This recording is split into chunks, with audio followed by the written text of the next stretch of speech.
চরম ঝুঁকির পারাপার। ছোট নৌকোয় শিলাবতী পেরোচ্ছে খুদে পড়ুয়ারা। নির্বিকার প্রশাসন। নমস্কার, আমি রানী ভাই। ঘাটালে শিলাবতী নদীতে প্রতিদিনের জীবনের চরম ঝুঁকি নিয়ে এভাবেই চলছে পারাপার।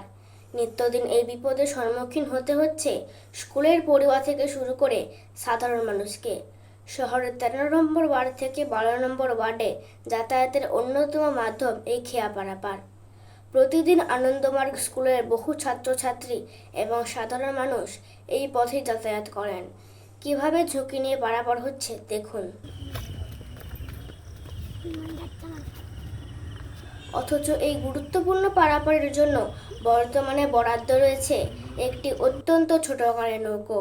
ফলে যে কোনো মুহূর্তে বড়সড় দুর্ঘটনার আশঙ্কা করছেন অভিভাবক ও স্থানীয় বাসিন্দারা।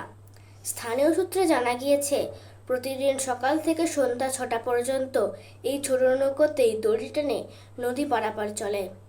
পুরসভার তরফ থেকে দড়ি টানার জন্য এক ব্যক্তিকে নিয়োগ করা হয়েছে।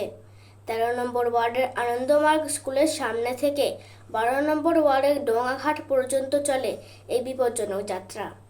বাসিন্দাদের দাবি, আগে যাতায়াতের জন্য এখানে একটি অপেক্ষাকৃত বড় নৌকো ছিল, কিন্তু মেরামতির কারণ দেখিয়ে সেটি নিয়ে যাওয়ার বিকল্প হিসেবে এই অত্যন্ত ছোট নৌকাটি দেওয়া হয়।